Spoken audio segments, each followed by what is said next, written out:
Do you know how to recognize if you or someone you love is having a heart attack? There are many conditions that mimic it. So how do you really determine if you're having a life-threatening cardiac event? Look at its 4 distinctive symptoms. First, chest discomfort that feels like uncomfortable pressure, squeezing, fullness, and pain in the middle of your chest that lasts for more than a few minutes.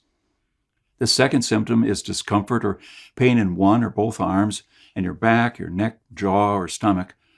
The third symptom is shortness of breath. The last thing you need to watch out for is breaking out in a cold sweat, nausea, and lightheadedness.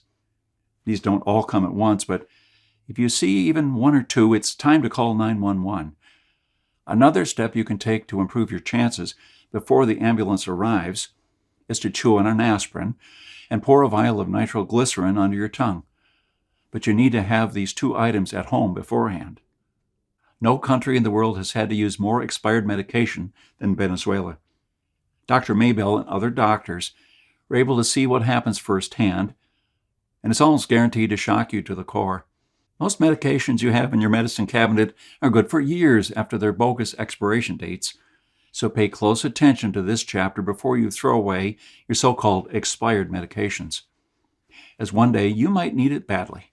You'll also learn about the only 4 antibiotics you should stockpile at home and how to get them legally without a prescription. They contain distinctive substances that act very differently, so while it could happen that you stumble upon a bacteria that is resistant to one of them, the chance it can withstand all 4 is very, very slim. Antibiotics will become priceless in times of need once they become scarce. Having them at home for you and your family is at least as important as having food stockpiles. Another thing you'll discover is the best natural painkiller that probably grows in your own backyard. This is the painkilling plant that many in Venezuela turned to after they couldn't find relief at the pharmacy anymore, and it grows all over North America as well. You'll also learn how to deal with shortages of medicine such as insulin, which some people need to take every day.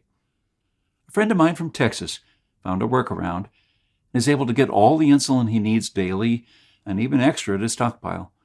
His ingenious method is completely legal and safe.